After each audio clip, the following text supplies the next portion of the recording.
নমস্কাৰ, মই ৰঞ্জন বৰা। ৰয়েল কে কালচাৰ চেনেলৰ সমূহ দৰ্শকলৈ শুভেচ্ছা জ্ঞাপন কৰিছোঁ আৰু আজিৰ এই বিশেষ অনুষ্ঠানটিলৈ স্বাগতম জনাইছোঁ। আজিৰ এই বিশেষ অনুষ্ঠানটি সঁচাকৈ বিশেষ হ'বলৈ গৈ আছে, যিহেতু আমাৰ মাজত আজি এজন বিশেষ অতিথি উপস্থিত আছে। তেখেত এজন সুদক্ষ অভিনেতা, সুদক্ষ পৰিচালক, লগতে তেখেত এজন অভিনয়ৰ সাধক। গতিকে চিনাকি কৰি দিব বিচাৰিছোঁ সকলোৰে মৰমৰ জনপ্ৰিয় এজন অভিনেতা, সন্মানীয় পুলকেশ ভট্টাচাৰ্য ছাৰ। ছাৰ, আমি প্ৰথমে আপোনাক আমাৰ এই অনুষ্ঠানটোলৈ স্বাগতম জনাইছোঁ। ধন্যবাদ। ছাৰ, ভালে আছে? ভাল। হয়, আমি প্ৰথমে জানিব বিচাৰিছোঁ আপুনি বৰ্তমান কেনেধৰণে ব্যস্ত হৈ আছে? বৰ্তমান মইতো প্ৰাগ ফিল্ম এণ্ড টেলিভিশ্যন ইনষ্টিটিউটত কাম কৰি আছোঁ, হয়, অভিনয় প্ৰশিক্ষক হিচাপে। আৰু এই গ্ৰীষ্ম বন্ধৰ সময়ত মই বিভিন্ন কৰ্মশালাত উপস্থিত হৈ আছোঁ। এতিয়া আছোঁ মই ইয়াৰে নাৰায়ণপুৰত যিটো কৰ্মশালা চলি আছে জিজ্ঞাসা জাতীয় বিদ্যালয়। হয়, খুব সুন্দৰ লাগিছে কৰ্মশালাটোত। নতুন নতুন ল'ৰা ছোৱালী লগ পাইছোঁ, সকলোৰে পৰা শিকিব পাৰিছোঁ নতুন নতুন অভিজ্ঞতা। ইয়াৰ পিছতে মই ইয়াৰ পৰা গুচি যাম চৰাইদেউ সাপেখাতিলৈ, তাৰ পৰা যোৰহাটত আছে কৰ্মশালা। এনেকৈ মই গ্ৰীষ্মকালীন সময়খিনি এনেকৈ ছাত্ৰ ছাত্ৰীৰ লগত ব্যস্ত হৈ থাকি ভাল পাওঁ। হয় হয় হয়, ধন্যবাদ ছাৰ। আৰু আমি আজি আপোনাৰ লগত বিশেষ কিছুমান কথা পাতিম, আপোনাৰ মনৰ খবৰ ল'ম। আমি প্ৰথমে আপোনাৰ পৰিয়ালৰ বিষয়ে জানিব বিচাৰিছোঁ। আপোনাৰ ঘৰ ক'ত বা আপোনাৰ ঘৰত কোন কোন আছে? নমস্কাৰ, মোৰতো নাম ক'লেই এইমাত্ৰ, মোৰ নাম পুলকেশ ভট্টাচাৰ্য। মোৰ মা দেউতা আছে। মোৰ দেউতা এজন পেছাত চিকিৎসক, ডাক্তৰ দিলীপ কুমাৰ ভট্টাচাৰ্য। মোৰ দাদা আছে, তেখেতৰ পেছাত এজন চিকিৎসক, ডক্টৰ অলকেশ ভট্টাচাৰ্য। মোৰ মা আছে, অনিমা ভট্টাচাৰ্য। মোৰ বৌ আছে আৰু ভতিজা দুজন আছে, আৰু মোৰ মিছেছ। হয় হয়, এটা চিকিৎসকৰ পৰিয়ালৰ পৰা আহি আপুনি অভিনয়ৰ জগতখনত নিজকে প্ৰতিষ্ঠা কৰিবলৈ সক্ষম হৈছে। পুলকেশ ভট্টাচাৰ্য হিচাপে আপুনি সুখীনে? ডেফিনেটলি। আচলতে সেইটো এটা ডাঙৰ কুৱেশ্যন, আৰু আগতেও মই বিভিন্ন চেনেলৰ শ্ব' বা এনেকুৱা কৈছে, মোক সোধে যে আপোনাৰ দেউতা এজন চিকিৎসক হৈ লাইনত কিয় হেৰি কৰিলে। মোৰ মানে ঘৰত এনেকুৱা নাছিলে যে এনেকুৱা বেকগ্ৰাউণ্ডত তুমি যাবই লাগিব, মোক কৰিবই লাগিব। দেউতাই মোক এটা কথাই সৰুৰে পৰা শিকাইছিলে যে যিটোৱে কাম কৰাটো অনেষ্টলি কৰিবা, খুব সুন্দৰভাৱে কৰিবা। আৰু সেইকাৰণে মই এই লাইনটোত ভৰি দিছিলোঁ। দেউতাই যথেষ্ট সমৰ্থন দিছিল, মোৰ দাদাই সমৰ্থন দিছিলে, মোৰ ওচৰ চুবুৰীয়া সকলোৰে পৰা মই সমৰ্থন পাইছিলোঁ, আৰু আজিও সেই সমৰ্থন পাই আছোঁ। আৰু মোৰ মনোভাৱ হয় যে যিকোনো এটা ল'ৰা ছোৱালীকে যে অকল ডাক্তৰ, ইঞ্জিনিয়াৰ বা এনেকুৱা কিবা এটা হ'বই লাগিব, এনেকুৱা প্ৰেছাৰাইজ কৰাতকৈ যিটোৱে প্ৰতিভা থাকে সেই প্ৰতিভাত আগবাঢ়ি যাবলৈ তেওঁলোকক সহায় সহযোগিতা আগবঢ়াব লাগে। নিশ্চয়। আচলতে এইটো এটা ডাঙৰ কথা যে আমি আমাৰ ল'ৰা ছোৱালীবোৰক, আমাৰ সন্তানবোৰক এনেধৰণে আমি প্ৰেছাৰাইজ কৰোঁ যে ভৱিষ্যতে তুমি ডক্টৰ হ'ব লাগিব, ইঞ্জিনিয়াৰ হ'ব লাগিব, এনেকুৱা ধৰণৰ লাইনত মানে প্ৰেছাৰ দিয়া হয়। কিন্তু অভিভাৱকসকললৈ ছাৰে এটি কথা জনাব বিচাৰিছে আচলতে, যে আমাৰ শিশুসকল যিটো ক্ষেত্ৰত বিশেষ পাৰদৰ্শিতা থাকে সেই দিশটোত তেওঁলোকক আগুৱাই যাবলৈ আপোনালোকে চেষ্টা কৰক। পঢ়া শুনাটো থাকিবই, কিন্তু তাৰ লগতে কিছুমান বৰ্তমান সময়ত কিন্তু যিবোৰ কো কাৰিকুলাম এক্টিভিটি সেইখিনিত আগবাঢ়ি যোৱাটো যথেষ্ট প্ৰয়োজন, নহয় ছাৰ? হয়। বৰ্তমান আমি জনাত আপুনি এজন সুদক্ষ পৰিচালক। আপুনি পৰিচালক হিচাপে নিজক পৰিচয় দি ভাল পাব নে নিজকে এজন অভিনেতা হিচাপে পৰিচয় দিহে ভাল পায়?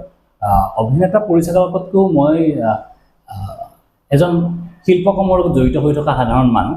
তাৰপিছত অভিনেতা পুলকেশ বা অভিনেতা বা পৰিচালক, এইবিলাক পিছৰ কথা। প্ৰথম কথা হ'ল যিটো কাম কৰ্ম কৰিয়ে হাঁহি থাকিব পাৰি, যিটো কাম কৰিলে বুকুত হাত দি যেনেকৈ আমি খানে কৈছিলোঁ অল ইজ ৱেল, এনেকৈ ক'লে যাতে সমৰ্থন পাব পাৰি, তেনেকুৱা এটা কাম কৰোঁ মই। যিটো কামৰ কাৰণে মই EMR চিন্তাত মোৰ টোপনি নোহোৱা তেনেকুৱা আজিলৈকে হোৱা নাই। সৰ্বসাধাৰণ মানুহ যিটো ভুগি থাকে, সেইটোৰ পৰা মই এখন যে দূৰণি পৃথিৱীত থাকিব পাৰোঁ এই শিল্পকৰ্মৰ জৰিয়তে, এজন শিল্পকৰ্মী হিচাপে কৈ মই খুব ভাল পাওঁ। একদম একদম, এইটো ডেফিনেটলি। আচলতে ময়ো সেইটো কথা ভাবোঁ যে আমি গতানুগতিক জীৱনটোত যেনেধৰণে আগবাঢ়ি গৈ থাকোঁ, কিন্তু আমি মনে ভাল লগা কাম কিছুমান যদি নকৰোঁ, আমি কিন্তু বৰ্তমান সময়ত সুখেৰে জীয়াই থকাটো খুব কঠিন হৈ পৰিব। হয় হয়। গতিকে আমি ছাৰক লগ পাই সঁচাকৈ খুব ভাল লাগিছে। মই আন এটা কথা সুধিব বিচাৰিছোঁ। ছাৰ, এটা বিশেষ চৰিত্ৰ আমাৰ এতিয়াও মনত আছে, অকল আমাৰে নহয় অসমবাসী ৰাইজৰ হয়তো মনত আছে। ৰেঙনি চেনেলত এখন বিশেষ ধাৰাবাহিক সেই সময়ত খুব জনপ্ৰিয় হৈছিল, চান্দমাৰীৰ চান্দনী। আৰু তাত আপুনি এটি বিশেষ চৰিত্ৰত অভিনয় কৰিছিলে, এজন পুলিচ বিষয়াৰ চৰিত্ৰত অভিনয় কৰিছিলে। কেনে লাগিছিলে চৰিত্ৰটো?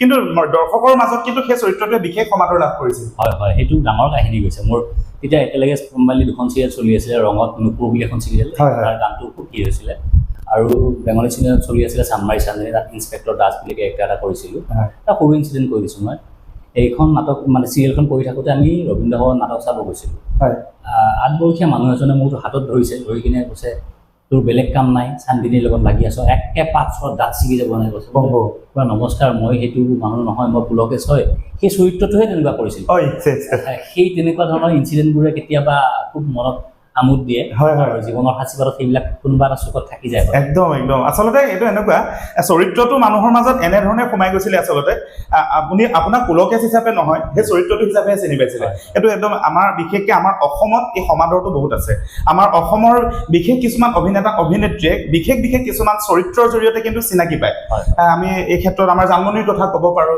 বগীতৰাৰ সেই সময়ত যিটো VCDৰ যুগ আছিলে সেই সময়ত বিশেষ অভিনেতা অভিনেত্ৰী কিছুমানে কিন্তু এটা বিশেষ চৰিত্ৰৰে তেওঁলোক আগুৱাই গৈছিলে গতিকে সঁচা আপোনাৰো সেই চৰিত্ৰটিয়ে আমাক খুব জীপাল হৈ আছিলে মানে চিৰিয়েলখন তাৰপাছতে আমি আৰু এটা কথা জানিব বিচাৰিছোঁ আপুনি ভ্ৰাম্যমান জগতৰ লগত জড়িত আছিলে ভ্ৰাম্যমান জগতৰ জড়িত আছিলোঁ মই কোহিনুৰ থিয়েটাৰত আছিলোঁ কোহিনুৰ ৰাজশ্ৰী তাৰপিছতে সঞ্জীৱনী বীণাপানী এনেকৈ আচলতে মই নিজে নাভাবোঁ মই থিয়েটাৰৰ যোগ্য অভিনেতা বুলি কাৰণ থিয়েটাৰৰ যিটো অভিনয় হয় সেই অভিনয়টোৰ লগত মই নিজকে খাপ খাব নোৱাৰোঁ বুলি মই ভাবোঁ আৰু যিয়ে নহওক তাত যিটো অভিনয় কৰা যিটো প্ৰয়োজন সেইটো যিটো অভিনয় অকণমান লাউডকৈ কৰা হয় সেই অভিজ্ঞতাটোৰ কাৰণে মই গৈছিলোঁ 5-6 বছৰ মই থিয়েটাৰত থাকিলোঁ থাকি তাৰ পৰা মই ওলাই আহিলোঁ আহি চিৰিয়েল কৰি আছোঁ কিন্তু এটা খুব ভাল লগা কথা মোৰ জীৱনৰ ভাল অভিজ্ঞতা এটা পাইছিলোঁ ইয়াৰ মাজতে কৈ দিছোঁ মই যেতিয়া মই কোহিনুৰ থিয়েটাৰত আছিলোঁ কোহিনুৰ থিয়েটাৰ তেতিয়া দিল্লীত মানে ইণ্ডিয়া গভৰ্ণমেণ্টে এইবাৰ থিয়েটাৰখন শ্ব' কৰিব মাতিছিল যে ভাৰতবৰ্ষত এনেকুৱা কি বস্তু এইটো যিটো বস্তু ইণ্ডিয়া গভৰ্ণমেণ্টে শ্ব' কৰিব তাত গৈ কিনে ভাৰতবৰ্ষ বুলি নহয় গোটেই পৃথিৱীৰ মানুহে যিবিলাক নাট্যকলা বা অভিনয় কলাৰ লগত জড়িত সেইবিলাক মানে সঁচাকৈ আচৰিত হৈছিল যে অসমত এটা কি সাংঘাতিক বস্তু আছে যিটো 9 মাহ ধৰি একেদৰে চলি থাকে আৰু সেই পাৰ্টটোত মই ভাগিদাৰ হ'ব পাই মানে অংশীদাৰ হ'ব পাই মই নিজে সুখী হয় আচলতে ভ্ৰাম্যমান জগতখন এনেধৰণৰ বৰ্তমান সময়ত এনেকুৱা এটা পৰিস্থিতিত আছেগে ভ্ৰাম্যমানৰ কিছুমান থিয়েটাৰ বৰ্তমান মানে একেবাৰে জনপ্ৰিয় থিয়েটাৰ কিছুমান কিন্তু বৰ্তমান বন্ধ হৈ যোৱাৰ উপক্ৰমত আছে কিন্তু এই ক্ষেত্ৰত আমি অসমৰ ৰাইজসকলো কিন্তু সচেতন হ'ব লাগিব বিশেষকৈ এখন থিয়েটাৰত বহু পৰিয়াল তাত জড়িত হৈ থাকে গতিকে থিয়েটাৰবোৰ ভ্ৰাম্যমান জগতখন জীয়াই থাকক আমাক ভাল নাটক উপহাৰ দিয়ক আৰু কিন্তু এটা কথা মই আপোনাক সুধিব বিচাৰিছোঁ নাটকৰ যিটো মানদণ্ড এটা সময়ত ধৰক থিয়েটাৰ চাবলৈ গৈ মানুহবোৰ চকু পানী লৈ মানে অডিটৰিয়ামৰ বাহিৰলৈ ওলাই আহে বা আহোঁতে কৈ আহে বৰ ধুনীয়া নাটক এখন চালোঁ দেই কিন্তু বৰ্তমান সময়ত 3-দিনীয়া ভ্ৰাম্যমান থিয়েটাৰবোৰত খুব বেছি এখনহে ভাল নাটক আহে নেকি আমাৰ দৰ্শকসকলৰ ফালৰ পৰা মানে তেনেকুৱা মন্তব্য কিছুমান অহা যায় মানে 3খন যিয়ে চাই এখন নাটক কিন্তু চাই ভাল লাগিলে এইখন বহুত বেছি জাকজমকহে হ'ল কাহিনীৰ ক্ষেত্ৰত কিন্তু বিশেষ অৰিহণা নাই এনেধৰণৰ মন্তব্য কিছুমানৰ দৰ্শকৰ পৰা শুনা যায় কি ক'ব ভ্ৰাম্যমান থিয়েটাৰতে নহ'লেও হয়তো আপুনি কোৱা কথাটো এৰাই চলিব নোৱাৰি যিখিনি থিয়েটাৰ ভ্ৰাম্যমান থিয়েটাৰ উপভোগ কৰিম কিছু ক্ষেত্ৰত হয়তো এনেকুৱা হৈছে আমি হয়তো এটা বস্তুত গুৰুত্ব দিবলগীয়া সময় আহিছে যে নাটকৰ কাহিনী বা এই কাহিনীৰ ক্ষেত্ৰত অকণমান আৰু গুৰুত্ব দিবলগীয়া হৈছে নতুন নাট্যকাৰ ভাল নাটকো সৃষ্টি একদম কিন্তু তাৰ মাজতো ক'ৰবাত অকণমান কেৰুণ ৰৈ গৈছে য'ত আপুনি যিটো ক'লে আগৰ যিখন আমাৰ নাটক চাই কিনে গোটেই চকুলো মুচিব লগা হৈছিল আচলতে সেই মুভমেণ্টটো যেন কোনোবা জেগাত ক'ৰবাত যেন হেৰাই গৈছে এইখিনি ক্ষেত্ৰত আমি চিনচিয়াৰ হ'ব লাগিব কাৰণ যিহেতু আমাৰ এইটো ঐতিহ্য এটা বহন কৰি আছে আমাৰ গৌৰৱ সেই ক্ষেত্ৰত অকণমান কাম কৰাটো ভাল হ'ব চাগে মোৰ মন্তব্য হয় ভাল লাগিছে আপোনাৰ লগত কথা হয় বিশেষকৈ বহু অভিজ্ঞতাৰে পুষ্ট হৈ থকা এজন ব্যক্তিৰ লগত যেতিয়া আমি এনেধৰণে কথা পাতোঁ নিজকো খুব অভিজ্ঞ যেন লাগি যায় আৰু যিয়ে নহওক মঞ্চৰ অভিনয় আৰু কেমেৰাৰ অভিনয় আপুনি 2খন জগতৰ লগতে জড়িত আছে আপোনাৰ প্ৰিয় কোনটো কেমেৰাৰ অভিনয় নে মঞ্চৰ অভিনয় দুইটা অভিনয় মোৰ প্ৰিয় দুইটা অভিনয় এটা বেলেগ শৈলী আছে মই বাছত গৈও ভাল পাওঁ ট্ৰেইনত গৈও ভাল পাওঁ ট্ৰেইনৰ যোৱাটো বেলেগ বাছত যোৱাটো একদম দুইটা অভিনয় ভাল পাওঁ দুইটাৰ শৈলী বেলেগ দুইটা প্ৰশিক্ষণ শৈলী বেলেগ দুইটা কৰা চিষ্টেম বেলেগ এই চিষ্টেম দুটা নিজৰ শৈলীৰ ভিতৰত ৰাখি কৰিব পাৰিলে ভাল কিন্তু মঞ্চৰ অভিনয়টো এনেকুৱা হয় তাৰমানে মোৰ অভিজ্ঞতাৰ মানৰ পৰা কৈছোঁ মঞ্চ অভিনয়টোত তাৰমানে গোটেই এটা ৰিস্ক থাকে গোটেই মানে এবাৰতে হৈ যায়তো কেমেৰাত ধৰক ভুল হ'লেও আকৌ শুদ্ধ কৰিব পাৰি আৰু মঞ্চৰ অভিনয়টোত কি হয় মিউজিকৰ লগত খেলিব পাৰি আৰু দৰ্শকৰ ৰিয়েকশ্যনটো মানে লগে পোৱা যায় গতিকে কেমেৰাৰ দুইটা অভিনয়তে সুকীয়া সুকীয়া এটা মজা আছে, আছে, আনন্দ আছে। মঞ্চৰ অভিনয়ত কিছু ক্ষেত্ৰত ৰিস্ক আছে, হয়, হয়। যদি আমি কিবা কাৰণত ইনষ্টেণ্ট ডাইলগটো পাহৰি যাওঁ হয়, হয়। বা যদি আমি কিবা এটা আমাৰ বিজুতি হয় আমাৰ দিগদাৰ হৈ যাব। কেমেৰাটোতো ৰিটেক কৰি আমি কৰিব পাৰিম। মঞ্চৰ অভিনয়ৰ ক্ষেত্ৰত সেই ধৰণৰ কিছুমান হেৰি আছে, হয়, এডভান্টেজ আছে। হয়। আমি বৰ্তমান এনে এজন ব্যক্তিৰ লগত কথা পাতি আছোঁ যিয়ে কলকাতাত অভিনয়ৰ শিক্ষা গ্ৰহণ কৰি প্ৰথম জ্যোতিচিত্ৰ ফিল্ম এণ্ড টেলিভিছন ইনষ্টিটিউট, কলকাতাৰ পৰা অভিনয় শিক্ষা গ্ৰহণ কৰি আহি বৰ্তমান অসমৰ বিভিন্ন জেগাত তেওঁ অভিনয়ৰ কৰ্মশালা ছাত্ৰ ছাত্ৰীসকলক দি আহিছে আৰু যাৰ জৰিয়তে উপকৃত হৈছে বহু ছাত্ৰ ছাত্ৰী যিয়ে নিজৰ অভিনয় দক্ষতা বঢ়াবলৈ সক্ষম হৈছে। মই এই ক্ষেত্ৰত আপোনাৰ ওচৰত আহিছোঁ যে নাটক কৰ্মশালা নে অভিনয় কৰ্মশালা? এইটোৱে কথা। তাৰমানে কি হ'ল, এই বস্তুতে সৰু এটা হেৰি মানে মই ভুল বা কিবা বুলি কোৱা নাই, মানে ৱৰ্কশ্বপ মানে হয় কি হয় আমাৰ ধৰক ৱৰ্কশ্বপ বুলি কোৱাৰ লগে লগে কৰ্মশালা। তাত আচলতে সেই মেকিংটো এজন এক্টৰ কেনেকৈ বনাব লাগে, মেকিং কেনেকৈ কৰিব লাগে, মোৰ সম্ভৱ সেইটো প্ৰশিক্ষণ দিয়াটোহে বেছি প্ৰয়োজন। আৰু এটা কথা ইয়াৰ মাজতে মই কওঁ, এতিয়া ধৰক আজি মই 15 বছৰ 20 বছৰ ল'ৰা ছোৱালীৰ লগত উমলিছোঁ, খেল খেলিছোঁ, কিবা কৰিছোঁ। এটা কথা মই অনুভৱ কৰোঁ যে অভিনয় কৰিলে অভিনয় কৰ্মশালাত আহিলে যে অভিনেতাই হ'ব লাগিব এনেকুৱা নহয়। তেওঁলোকৰ পিয়াৰ ডেভেলপমেণ্ট হয়, পাৰ্চনেল ৰিলেশ্যনটো কেনেকৈ কৰিব, কেনেকৈ তেওঁলোকে কমিউনিকেট কেনেকৈ কৰিব, এজন মানুহৰ কেনেকৈ কথা পাতিব, কেনেকৈ ব্যৱহাৰ কৰিব, সেইবিলাক ক্ষেত্ৰত ডেভেলপ হয়। যে অভিনয় কৰ্মশালাত আহিলেই যে অভিনেতা হ'বলৈ পাৰিব বা অভিনেতা হৈ যাব তেনেকুৱা কোনো কথা নহয়। কৰ্মশালাবিলাকে কি কৰে, নিজৰ যিটো আমাৰ ইনাৰ ফিলিংছ ডেভেলপ কৰে, মানুহৰ লগত কেনেকৈ ব্যৱহাৰ কৰিম, কেনেকৈ মানুহৰ লগত কথা পাতিম, সামাজিক দায়বদ্ধতাটো বাঢ়ে, তেনেকুৱা ধৰণৰ কথাবিলাক আহি পৰে। মেইনলি মোৰ হিচাপত কৰ্মশালাত আহিব লাগে ল'ৰা ছোৱালীখিনি সেই কৰ্মশালাখনৰ পৰা যে নিজে মই যিখিনি বস্তু জানিছোঁ বা জানো, আমি সকলোৱে আমিতো এনেকুৱা বস্তু নহয় যে অদ্ভুত পৃথিৱীৰ বস্তু এটা কিবা দেখাম, আমি যিখিনি বস্তু চব জানো সেই সকলোৱে বহি কিনে চৰ্চিত হয়। যেনেকৈ আমি নামঘৰত নাম ধৰিব গ'লে আমাৰ কিছুমান কথা ওলায়, ভাল ভাল কথা ওলায়, ইজনে মন্তব্য দিয়ে, সিজনে মন্তব্য দিয়ে, তাৰ পৰা আমি এটা ভাল সমল এটা ঘটাব পাৰোঁ। ঠিক তেনেকৈ কৰ্মশালাত আহিলে বেলেগ বেলেগ জেগাৰ পৰা বেলেগ বেলেগ গাঁও, বেলেগ বেলেগ চুবুৰীৰ পৰা ল'ৰা ছোৱালী আহে, বেলেগ বেলেগ ধৰণে কথা কয়। এই কথা কোৱাৰ পৰা কি হয়, আমাৰ যিটো কথা কোৱাৰ প্ৰৱণতা, এজন ডাঙৰৰ আগত নিজকে প্ৰেজেণ্ট কৰাৰ যিটো প্ৰৱণতা, সেই বস্তুবিলাক তীক্ষ্ণতৰ হয়। আচলতে মানে এনেকুৱা হয় নেকি, মানে ছাত্ৰ ছাত্ৰীসকলৰ যিটো সামাজিকীকৰণ গুণ, সেই গুণটো আচলতে বৃদ্ধি কৰাত সহায় কৰে। 100%। গতিকে এই কৰ্মশালাবোৰলৈ আহক, আপোনালোকৰ ছাত্ৰ ছাত্ৰীসকলক দিয়ক। অকল অভিনেতা হ'বৰ কাৰণে নহয়, অভিনেতা অভিনেত্ৰী হ'বৰ কাৰণে নহয়, তেওঁলোকৰ যিটো সামাজিক দক্ষতা, সমাজৰ বিভিন্ন ব্যক্তিসকলৰ লগত কেনেকৈ নিজকে ইণ্টাৰেকশ্যন কৰিব, নিজকে প্ৰেজেণ্ট কৰিব, তেনে কিছুমান কথাও কিন্তু মানে অভিনয় কৰ্মশালা কিছুমানত শিকোৱা হয়। আপুনি ছবি জগতত এতিয়াও খোজ দিয়া নাই নেকি? ছবি জগতত মই সৰু কিছুমান কেৰেক্টাৰ কৰিছোঁ, নাটকখনত কৰিছোঁ, আগতে এনেকুৱা সৰু সুৰা কেৰেক্টাৰ কৰিছোঁ, কিন্তু ফুললি ছবি জগতত মানে হাত দিয়া নাই। মানে কথা এটা হয় যে মই মানে যদিও বিচাৰোঁ, মানে যিহেতু মই এখন ইনষ্টিটিউটত ফুল ফ্লেজত কাম কৰি আছোঁ, মোৰ সময়ৰ কিছু অভাৱ হয়। এখন কেইদিনমান আগতে এখন মই নাম প্ৰকাশ নকৰোঁ বাৰু, এখন খুব চৰ্চিত ছবি, তাতে মোক এটা চৰিত্ৰৰ কাৰণে বিচাৰিছিলে, কিন্তু মই সময়ৰ অভাৱ কাৰণে ফুল ফ্লেজত মই টাইম দিব লাগে ইনষ্টিটিউটত, সোমবাৰৰ পৰা শুকুৰবাৰলৈ ৰাতিপুৱা 10টা বজাৰ পৰা 4টা বজালৈ। যিহেতু চাকৰিটো কৰি আছোঁ জীৱিকাৰ কাৰণে, সেইকাৰণে কিছু সময় দিব পৰা নাই, হয়তো লাহে লাহে সময় দিম। আমি আশা কৰিছোঁ আপোনাক খুব সোনকালে আমি ৰূপালী পৰ্দাত দেখিবলৈ পাম। আৰু বৰ্তমান সময়ত অসমীয়া ছবি জগতৰ যিটো অৱস্থা, এটা সময়ত আমি মানে অসমীয়া সমাজখনে, অসমীয়া ছবি জগতৰ এটা দুৰৱস্থা সময় কিন্তু পাৰ হৈ গৈছে। সেই সময়ছোৱাত কিন্তু ছবি জগতবোৰ জীয়াই ৰাখিবলৈ খুব কষ্টকৰ হৈ পৰিছিলে। বিশেষকৈ ছবি গৃহবোৰ বন্ধ হৈ গৈছিলে, ছবি নচলা হৈছিলে, প্ৰডিউচাৰ নোলোৱা হৈ গৈছিলে, ছবিবোৰ নচলিব বুলি ভাবি। কিন্তু বৰ্তমান সেই অৱস্থাটো অতিক্ৰম কৰি লাহে লাহে ছবি জগত, অসমীয়া ছবি জগতখন কিন্তু ক্ৰমান্বয়ে আগবাঢ়ি আহিছে। আৰু অকল ছবি জগত বুলিয়ে নহয়, বৰ্তমান যিবোৰ ধাৰাবাহিক চলি আছে, আমাৰ অসমীয়া যিবোৰ চেনেলত ধাৰাবাহিক চলি আছে, তাৰো কিন্তু জনপ্ৰিয়তা ক্ষিপ্ৰতৰ। গতিকে এই ক্ষেত্ৰত কি ক'ব, অসমীয়া ছবি জগতৰ এই ধাৰাটো অক্ষুণ্ণ থাকিব বুলি ভাবেনে? অক্ষুণ্ণ থাকিব মানে সেই গোটেই দায়িত্ব আৰু কৰ্তব্য আজি আমাৰ নিজৰ হাতত।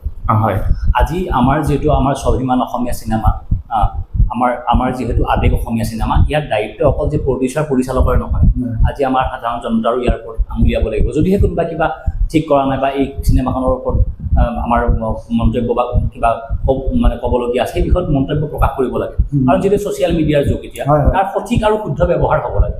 সঠিক আৰু শুদ্ধ ব্যৱহাৰ হ'লে, যদি আমাৰ এতিয়া এই চিনেমা যিটো ধাৰা হৈছে খুব ধুনীয়া হৈছে, গ্ৰাফটো মাজতে খুব বেয়া হৈছিলে, এতিয়া ধুনীয়াকৈ উঠি গৈছে, এই বস্তুখিনি যাতে আৰু ছাপোৰ্ট পায়, আৰু কাম কৰিব ল'ৰা ছোৱালীখিনি আগ্ৰহী হয়, নতুন ল'ৰা ছোৱালীবিলাক ওলাই আহিছে, ফিল্ম মেকিঙৰ কোৰ্চ কৰিছে, সিহঁতে ফিল্ম মেকিঙৰ ওপৰত ক্লাছ কৰি আছে, সিহঁতে আৰু মানে উৎসাহ পাব, এইখিনি মোৰ ক'বলৈ। হয় হয় হয়, আচলতে আমাৰ এটা মনত আছে যেতিয়া অসমীয়া বোলছবি জগতখন নাইকিয়া হৈ গৈছিলে প্ৰায়, সেই সময়ত কিন্তু আমাৰ মনলৈ অহাত দেই যৌৱনে আমনি কৰে বুলি এখন বোলছবি নিৰ্মাণ হৈছিলে শ্ৰদ্ধাৰ অশোক কুমাৰ বিষয়াৰ পৰিচালনাত।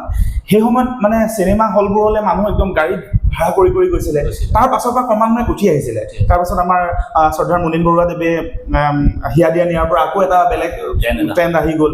তাৰপাছত কিন্তু সেই সময়ত অসমীয়া চিনেমাৰ এটা সোণালী যুগ মানে অতিক্ৰম কৰিছিলে। গতিকে সেই দিনবোৰ অক্ষুণ্ণ থাকক।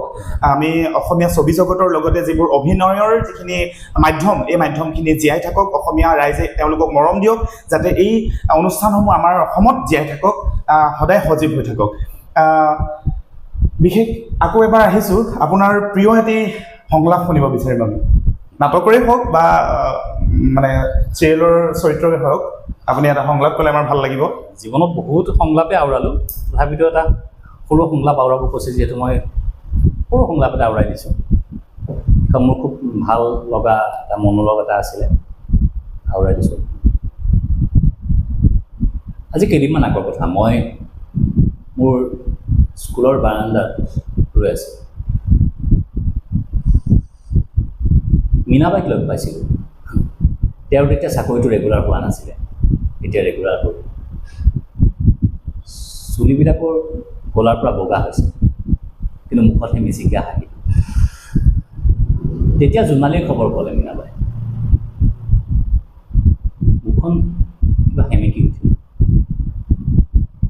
জোনালী আৰু মই সৰুৰে পৰা একেলগে পঢ়া বান্ধৱী।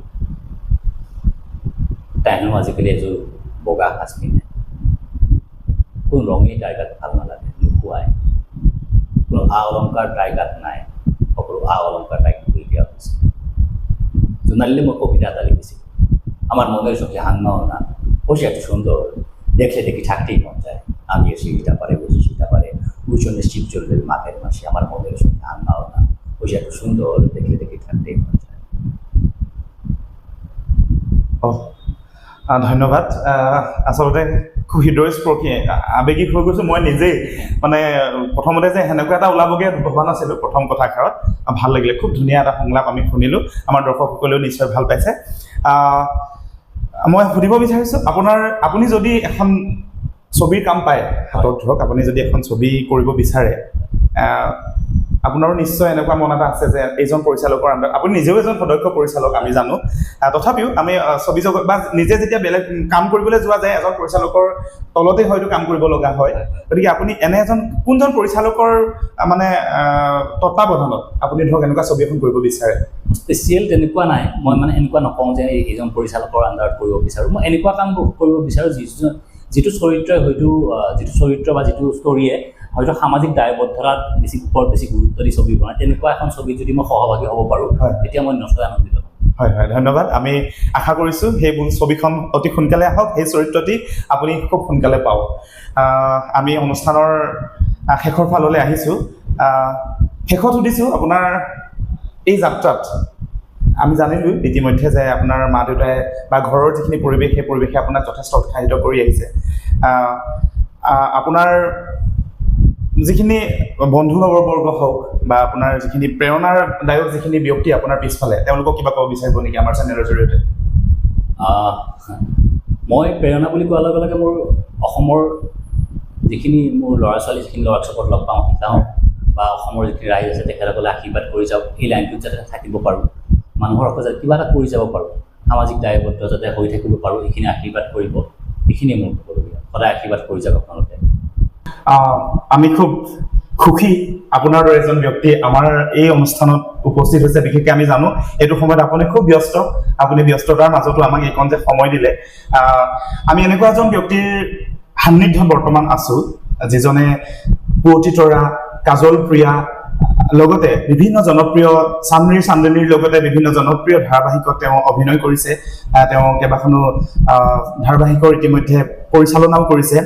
প্ৰাগ ফিল্ম এণ্ড ইনষ্টিটিউট সৰি প্ৰাগ ফিল্ম এণ্ড টেলিভিছন ইনষ্টিটিউটৰ তেওঁ বৰ্তমান অধ্যক্ষ তেওঁৰ ওচৰলৈ পুনৰ আহিছোঁ আপুনি বৰ্তমান কিবা নতুন প্ৰজেক্টত জড়িত হৈছে নেকি নতুন মই ৰিচেণ্টলি শেষ কৰিলোঁ এখন আমাৰ ৰিল ড্ৰামাৰ প্ৰজেক্ট এটা ৱেব ছিৰিজ এখন খুব ব্যয়বহুল ৱেব ছিৰিজ ন্যায় বুলি অতি সোনকালে আমাৰ অসমৰ বিভিন্ন জনপ্ৰিয় অভিনেতা চেতনা বা ধৰি কেইবাজনো অভিনেতা অভিনেত্ৰী আছে গুৰুত্বপূৰ্ণ এটা মুখ্য ভূমিকাত মই অভিনয় কৰিছোঁ মই আৰু শান্তি মেধি সেইটো ৰিচেণ্টলি আহি আছে সেইটো কাৰণে মই এইটো গেটআপ ৰাখিব লগা হ'ল আমি কৰি শ্বুটিং কমপ্লিট কৰি উঠি ডাবিং হৈ আছে এতিয়া ৰিচেণ্টলি ৰিল ড্ৰামাৰ প্লেটফৰ্মত ৱেব ছিৰিজখন ৰিলিজ হ'ব হয় আমাৰ দৰ্শকসকলে ইতিমধ্যে গম পাইছে যে ন্যায় নামৰ এখন ৱেব ছিৰিজ আহি আছে আমি নিশ্চয় খুব আশাবাদী যে তেওঁলোকো আশাবাদী নিশ্চয় সকলো অসমৰ দৰ্শকে আদৰি ল'ব আমি অনুষ্ঠান শেষ কৰিব বিচাৰিছোঁ আপোনালৈ পুনৰবাৰ ধন্যবাদ জনাইছোঁ আমাক আপোনাৰ ব্যস্ততাপূৰ্ণ সময়ৰ মাজতো এইকণ সময় আমাক দিয়াৰ কাৰণে আৰু আমাৰ দৰ্শকসকলক জনাইছোঁ ছাৰৰ কাম চাই যাওক ছাৰৰ লগতে অভিনয়ৰ লগত জড়িত সকলোকে আপোনালোকে এনেকৈ যদি ছাপোৰ্ট কৰি যায় নিশ্চয় আমাৰ অভিনয়ৰ যিখন জগত সেই জগতখন জীয়াই থাকিব শেষত আপুনি কি ক'ব বিচাৰে শেষত মই খুব আনন্দিত ইয়াত আহি ইমান ধুনীয়া এটা পৰিৱেশত মোক এইখিনি কথা কোৱাৰ সুযোগ দিয়াৰ কাৰণে মই ৰয়েল কে কালচাৰেলক ধন্যবাদ জনাইছোঁ আৰু লগতে এই পেজটোক তেওঁলোক যিসকল অসমৰ মানুহে চাই আছে তেখেতক ফ'ল' কৰি দিয়ক তেওঁলোকৰ সঁহাৰি জনাওক আৰু যাতে আগবাঢ়ি যাব পাৰে ধন্যবাদ ধন্যবাদ ৰয়েল কে কালচাৰৰ সকলো দৰ্শকসকললৈ পুনৰবাৰ ধন্যবাদ জনাইছোঁ আপোনালোকে আমাক সাহস দিয়ক মৰম দিয়ক যাতে আমি আগুৱাই যাব পাৰোঁ পুনৰবাৰ ছাৰলৈ ধন্যবাদ জনাই আজিৰ অনুষ্ঠানৰ পৰা বিদায় মাগিছোঁ ধন্যবাদ